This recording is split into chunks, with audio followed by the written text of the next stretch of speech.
안녕하십니까. 반갑습니다. 장kho입니다. 먼저 방송을 하기 전에 제가 이 목 상태가 지금 안 좋습니다. 사실 한 3년 전인가 귀에 물이 이제 어릴 때부터 밀이 계속 나와서 중이염을 계속 앓고 있었거든요. 3년 전에 이게 이비인후과 가서 물어보니까 뭐 수술하는 게 낫겠냐 안 하는 게 낫겠냐 물어보니까 뭐 수술해도 괜찮다길래 그래서 제가 수술을 받았습니다. 중이염 수술 받고 나서 이 계속 목에 가래가 이게 계속 이게 생기고, 목이, 목구멍이 바짝바짝 마르는 현상이 지금 계속 한 2년 동안 제가 이게, 생기고 있습니다. 한 1년 동안 치료를 받았는데, 병원 가서, 치료법이 없어요. 이게 치료법이 없고, 배즙도 먹어보고, 뭐 여러 가지 막 해봤는데, 효과가 그렇게 없습니다. 그래서 방송을 좀 줄이든가 해야 하는데, 그래, 이게, 제가 배까지 이게 좀 가슴이 답답한 현상까지 좀 오더라고요, 이게. 그래서 숨도 이게, 말할 때 이게 쉽게 말이 이어지는 게 안 되고, 끊기는, 제 막 목소리에 자꾸 끊기죠, 그죠, 이렇게. 그래서 좀 양해를 부탁드립니다. 그렇다고 해서 제가 방송을 조금 줄여보기도 했는데, 줄여도 조금 나아졌는데, 그래서 아직 이 완치는 어려울 것 같아요. 그래서 불편한 감은 있지만, 방송을 질 수는 없기 때문에 완전히 방송한 도중에 이제 말하다 보면 가스 속에서 목이 탁 막히면서 기침이 나오죠. 이런 현상이 빨리 안 고쳐지는데 참 답답합니다, 저도. 그래서 좀 말이 어눌하고 이런 점이 있을 겁니다. 좀 참조하셔서 조금 이해해 주시기 바랍니다. 그리고 오늘은 제가 댓글에 제가 저한테 문의하시는 글들이 좀 있는데 너무 좀 포괄적이고 그죠. 그래서 제가 답변하기도 그렇고 이거를 또 내가 글로서 간단하게 답변해봤자 설명도 안 될 거고 그렇다고 내 장문의 글을 써가지고 답변해 줄 수도 없는 거 아닙니까, 그죠.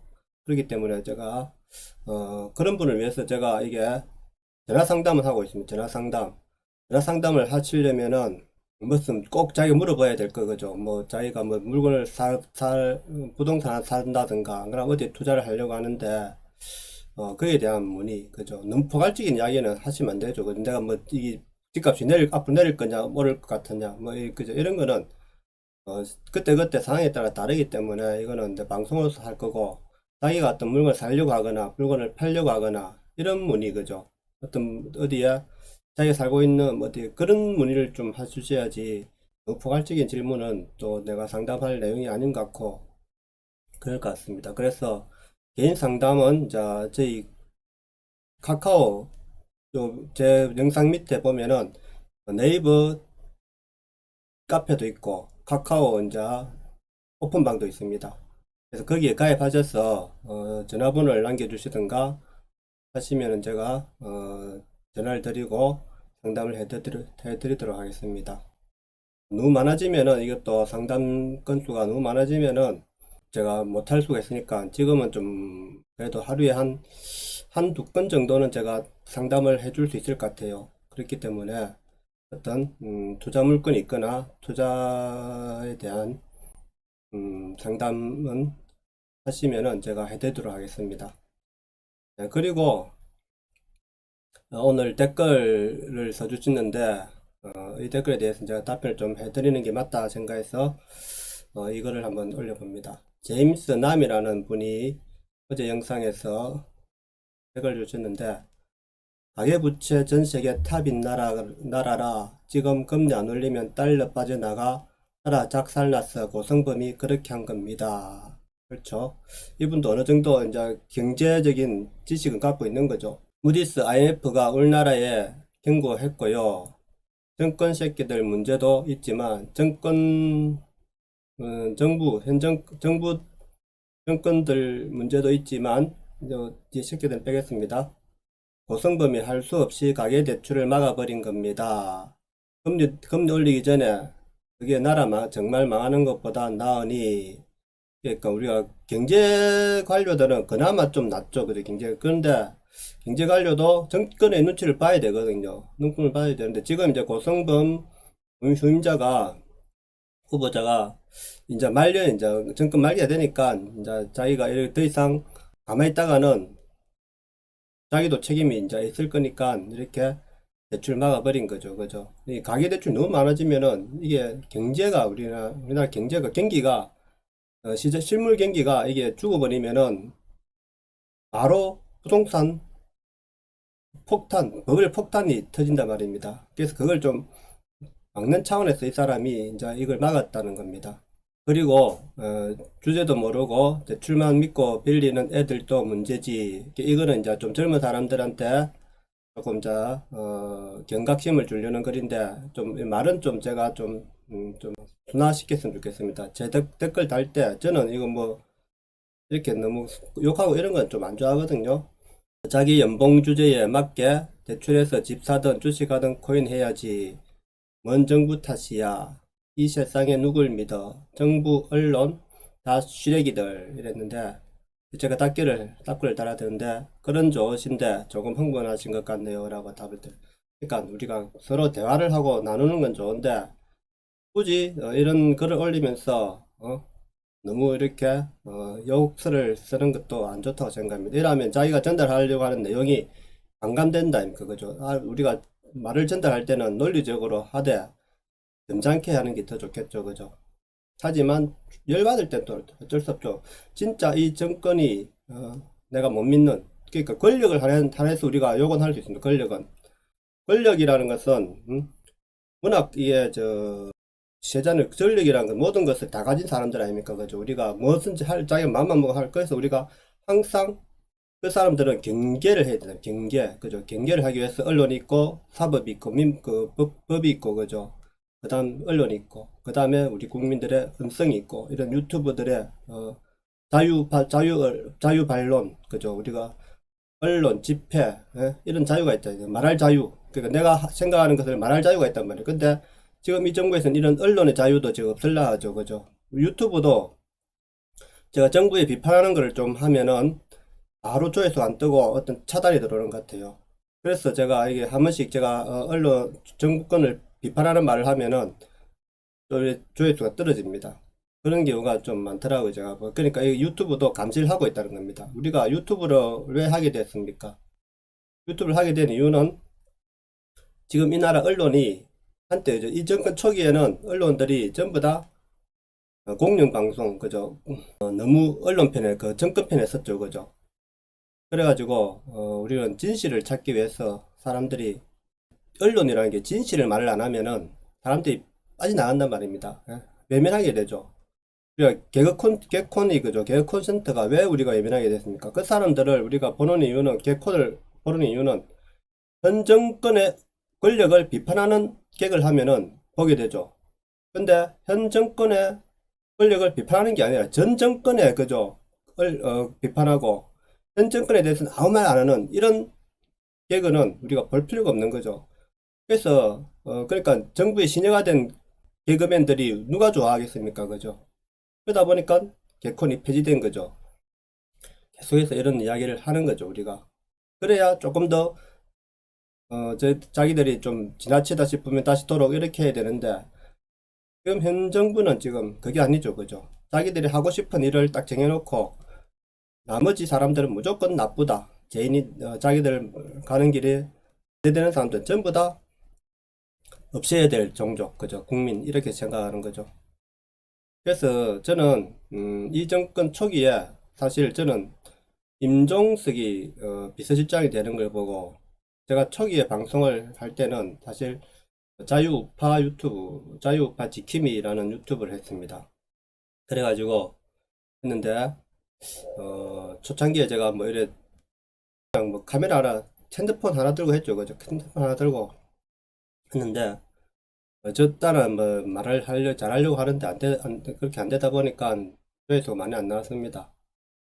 제가 왜 그런 방송을 하게 됐냐면은 저는 이제 문재인 대통령에 대해서는 제가 사실 뭐 저쪽인지 좌쪽인지 우측인지 어떤 종북 세력인지 몰랐단 말입니다. 그런데 임종석이가 비서실장 되는 걸 보고 아 뭔가 이상하다 싶더라고요. 그래서 제가 그때 방송하기 전인데 주변 가족들하고 대화를 해봐도 가족들이 나눠졌어요. 그 당시에 우리 가족들도 형님 두 분은 약간 자쪽이고 저하고 어머님은 우측에서 일 하다 보니까 지방까지도 우리 형제까지도 이게 사원파이 나겠더라고요.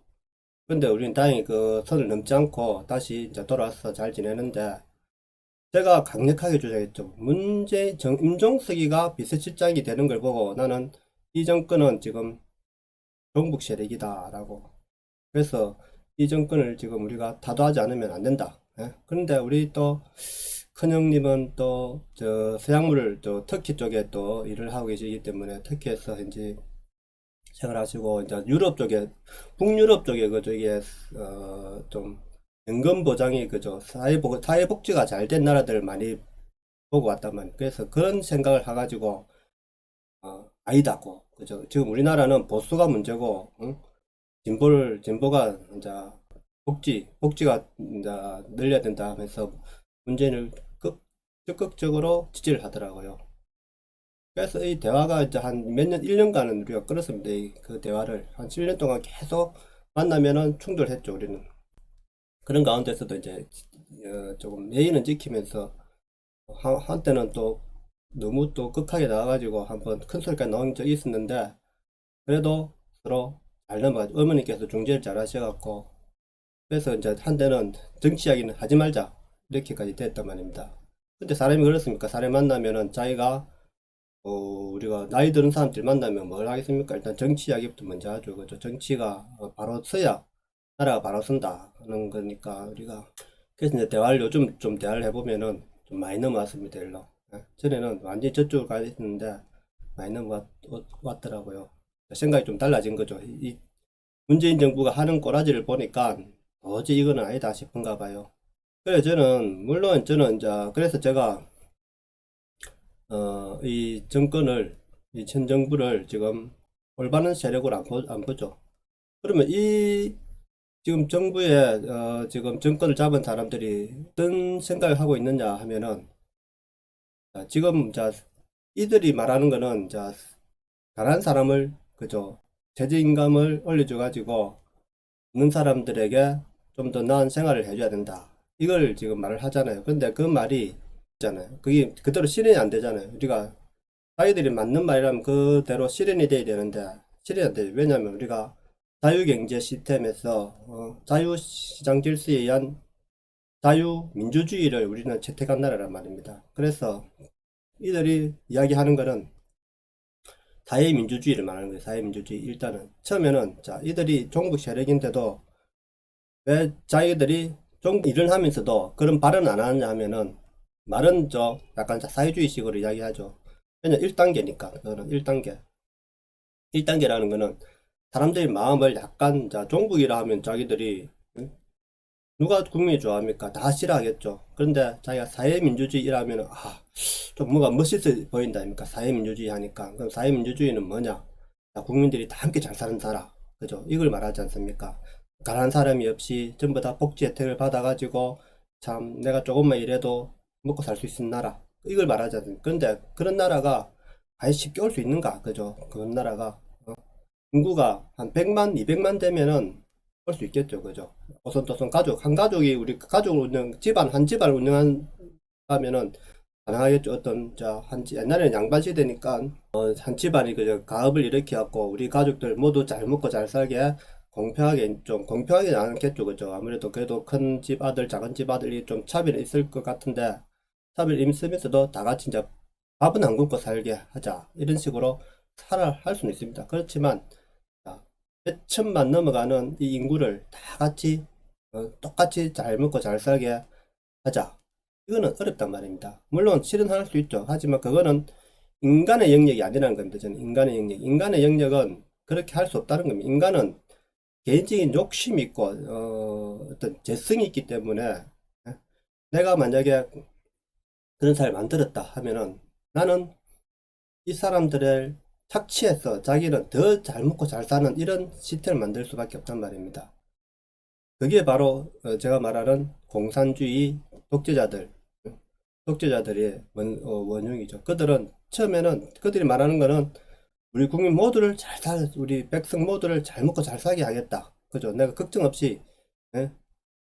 먹고 살게 해주겠다. 이거 아닙니까? 근데 그게 그 정도 먹고 살 수 있죠. 우리 산속에, 그죠? 산속에서 생활하는 우리 요즘 정부 간섭 없이도 혼자 잘 먹고 잘 살 수 있습니다. 예? 자, 집도 지을 수 있고, 나무를 캐가지고 할 수 있습니다. 어느 정도 자기 노력을 해가지고. 그래서 사람이 굶어 죽지는 않을 수 있습니다. 노력하면 힘을 자기가 육체적 노동을 하든 뭘 하든 간에 안 굶어 죽고 살 수는 다 있는 능력은 있습니다. 그래서 국가가 간섭을 안 해도 먹고 사는 데는 크게 지장 없는 사람들이 대부분입니다. 그런데 우리가 욕심이 많아지면 사람들이 그죠? 내가 무엇을 크게 욕심을 내 가지고 하다가 내가 그 자리에서 무너진 사람들은 그 한번 실패해가지고 무너진 사람들은 체면 때문에 자기가 이거를 견디지 못하는 거죠. 그래서 학업의 일을 못하고 그냥 자살을 하는 경우가 있죠. 그래서 이런 사람들이 자기 체면 때문에 그렇게 되는 거지 자기가 무슨 일을 해도 먹고 살 수 있는 능력은 다 된단 말입니다. 이제 우리나라는 어느 정도 선진국에 진입할 수 있는 나라가 됐는데 그런데 지금 우리나라는 자원이 없지 않습니까? 그죠? 자원이 없기 때문에 어떻게든 국민의 생산성을 그죠? 노동 생산성을 향상시켜 갖고 돈을 벌 수밖에 없는 나라란 말입니다. 그래서 먹고 살 수 밖에 없는 나라죠. 자원이 풍부하면 그 자원을 팔아서 복지를 할 수 있는데 어차피 내가 노동을 해서 벌어가지고 먹어야 되는 나라란 말입니다. 노동을 해서 뛰어난 두뇌를 가진 사람들이 많이 나와서 고효율의 생산성을 발휘해가지고 부가가치를 향상시켜서 돈을 벌어야 되겠죠. 세계를 향해서 세계를 상대로 자원이 많은 나라를 상대로 돈을 벌어야 된단 말입니다. 근데 지금 이 정부가 지금 꿈꾸는 사회는 지금 추진하려는 사회는 사회민주주의 지금 1차적으로 1단계가 자 1단계로 우리나라를 사회민주주의를 만드는 겁니다. 왜 어떤 나라냐면은 그들이 지금 추종하는 나라는 차베스가 만든 쿠바, 멕시코, 베네수엘라, 브라질, 과거 브라질 이런 나라들이 남미 아메리카가 차베스라는 인간 때문에 전부 다 좌파 나라로 다 바뀌어 그 부국한 베네수엘라, 브라질 이런 아르헨티나 이런 나라들이 멕시코 과거에는 멕시코는 조금 덜 했는데 다 잘 살았단 말입니다. 잘 살은 나라란 말입니다. 우리보다 훨씬 잘 살았죠. 그런데 이런 나라들이 왜 한순간에 이제 무너져 가지고 1달러에 몸을 파는 여자들이 몸을 팔 수밖에 없는 그런 나라가 되었습니까? 그게 바로 사회민주주의를 만들려고 한 차베스의 그 정치 세력의 국민들이 동조를 한 거죠. 어떻게 왜 동조를 했냐면은 처음에는 연금을 늘려주고 공무원들 늘리고 이러니까 자 제가 아이들이 일정한 수입이 계속 들어올 수 있잖아요. 그죠? 응? 자원이 많은 나라니까 자원을 그 국유화 해가지고 기업을 다 국유화 해가지고 자원을 팔아서 다 먹여줬단 말입니다. 그러니까 막 지지를 하게 되죠. 내가 일을 대충 해도 이렇게 먹고 살 수 있는 나라가 만들 수 있구나 생각했죠. 근데 이 정권을 잡은 사람들은 그게 아니죠. 국민들을 또 그 국민들이 잘 살게 해주는 게 아니고 자기가 정권을 잡기 위해서 표를 사기 위해서 일을 한 거란 말입니다. 그래서 나중에는 결국 가다 보면은 경제 효율성이 생산성이 떨어진단 말입니다. 응? 그리고 노력을 안 하는 거죠. 사람들이 내가 기술적인 기술자가 되고자 노력을 할 필요가 없는 거죠. 어느 정도 먹고 살게 해주니까. 그래서 결국에는 그런 나라들이 어떻게 됐습니까? 다 무너졌죠. 그죠? 결국 아무리 자원이 많아도 이걸 가지고 국민들 모두가 똑같이 잘 사는 나라를 만들 수가 없다는 것을 우리가 이번에 느꼈단 말입니다. 다 봤단 말입니다. 거의 현실에 불가능하다. 인간이 진짜 공평하게 나눌 수 있는 시스템을 만들면 되는데, 자기도 똑같이 그죠? 자, 노동자가 한 달에 10만원 받으면 자기도 한 달에 10만원 받고, 그죠? 노동자가 받는 월급을 받으면서 정권을 차지한 사람이, 그죠? 권력자가, 그러면 상관없겠죠. 근데 그런 나라를 할 사람이 없단 말입니다. 인간은 그렇게 안 된다면, 인간의 욕심은. 그래서 결국에는 그들만의 독재자들은 자기들 지지한 추종 세력만 엄청난 부를 챙기고 나머지 백성 8, 90%는 하급 생활로 그죠? 빌어먹을 생활로 들어간단 말입니다.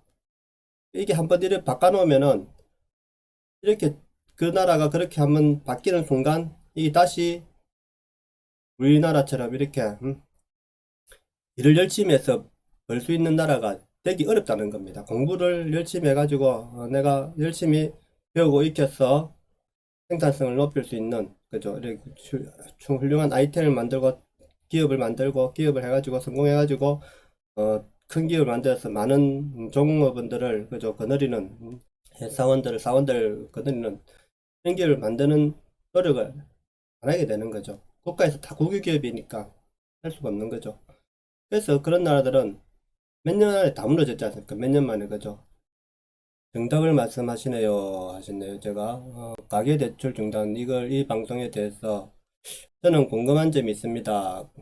그동안 2017년부터 수많은 정책을 내놓았는데 정부가 지금까지 부동산을 일부러 잡지 않았는지, 아니면 선생님처럼 이런 해결 방법이 있는데도 지금까지 몰라서 머뭇거리다가 국토부 및 정부가 부동산 업무를 돌대가리라 못 잡았는지 국토부, 청와대, 정부 쪽에 꼭 물어보고 싶네요. 이해가 안 갑니다. 진짜 궁금합니다. 정부가, 그죠? 이 분이 말씀을 가지는 것은 2017년부터 수많은 정책을 내놨는데 정부가 지금까지 부동산을 일부러 잡지 않았는지, 일부러 안 잡았다고 봅니다. 저도 일부러 안 잡았다고 봅니다. 아니면 선생님처럼 이런 해결 방법이 있는데도 지금까지 몰라서 머뭇거리다가 국토부 및 정부가 부동산 업무를 돌대가리라 못 잡았는지, 그죠? 못 잡을 이유는 없죠. 그죠? 자기들도 알고 있을 건데 어떻게 하면은 잡힐 건지 알 건데, 그죠? 알 겁니다. 설마 모를까요? 몰라서 이랬으면 진짜 무능한 거죠. 국토부, 청와대, 정부 쪽에 꼭 물어보고 싶네요. 예. 저는 관료들은, 그죠? 우리가 정권의 눈치를 보게 돼 있죠. 관료들은. 왜냐하면은 평생 자기 직장을 보장받아야 되니까 이 관료들이 참 약합니다. 보면은 우리가 일반 사기업에도 물론 이제 정권 아부를 하겠지만은, 사기업은 그래도 우리가 내가 회사 때치고 말지 내가 이런 게 해버린 사람 많잖아요. 그죠? 내가 나가서 뭘 못해 이래야죠. 저도 이제 그런 성격이 많죠. 그런데 관료라는 공무원이라는 거는 어떻게든 권력 쪽에 힌트를 맞춰가지고 그 권력에 원하는 방향으로 자꾸 일을 할 수밖에 없는 이런 시스템이란 말입니다. 그걸 만약 이 사람이 다른 생각을 하고 다른 말을 했다면은 바로 자천되거나 잘리진 않겠죠. 공무니까 우리나라는. 그래서 자천돼 버리면은 지방 한직으로 이제 내려가게 되는 거죠. 그러니까 승급이 안 되는 거죠. 그래서 이 관료 사회가 참이 무서운 게, 우리가 개혁이 안 되는 게 정권 눈치를 볼 수밖에 없다는 겁니다. 어떤 정권이 들어도 관료라는 거는, 공무원이라는 거는 그렇게 돼 있죠. 그런 시스템을 없애야죠. 그래서 우리가 공기업을 없애고 자꾸 사기업을 많이 만들어야 되는 이유가, 국가가 하면은 실패를 할 확률이 높다는 거죠. 국가가 하면은. 그래서 뭐든지 사기업이 많은 나라가 돼야 되겠죠. 그래서 이제 효율성이 떨어지는 거죠. 효율성이 떨어지고 세금만 많이 늘어나는 거죠. 지금 이 공을 많이 늘린 이유도, 그죠? 자기들 정권 아부를 하는 사람들을 많이 만들기 위해서죠. 정부가 이런 방향을 가도 함부로 이야기 못 하는 거죠. 이 사람들은. 하고 싶어도, 물론 했다가는 정치적인 발언도 못 하지만은 했다가는 바로 감면 문책당하거나, 그죠? 그래. 자천당하기 때문에. 그래서 이 나라가 우리가 튼튼한 것 같지만은 그렇게 튼튼하지 않다는 겁니다. 이 한순간에 무너질 수 있다는 겁니다. 이때까지 우리가 5년 동안 봐왔잖아요. 그죠? 얼마나 이게 허약한지 우리나라가. 하지만 그래도 무너지지 않는다는 사실. 아직까지 이렇게 쉽게 무너지지 않는다는 사실. 우리나라는 자유민주주의를 강력하게 피로써 지켰기 때문에, 피로써 지켜냈기 때문에, 피가 만약에 6.25 전쟁이 안 났고 우리가 그렇게 피를 흘리지 않고 이 자유민주주의를 지켰다면은 이렇게 쉽게 어렵게 저항하지 않겠죠. 그런데 우리는 공산주의를 상대해서 피로써 지켜낸 나라라면, 피로써 우리 조상들이, 우리 선배들이, 그죠, 목숨을 바쳐가면서 그렇기 때문에 우리는 이렇게 쉽게 넘어가지 않는 나라입니다. 오늘 방송 이제 여기까지 하겠습니다. 다음에 또 나머지 이야기를 또 이어나가도록 하겠습니다. 감사합니다. 네, 구독, 좋아요 부탁드립니다. 감사합니다. 구독, 좋아요 부탁드립니다. 감사합니다. 감사합니다. 구독, 좋아요 부탁드립니다. 구독, 좋아요 감사합니다.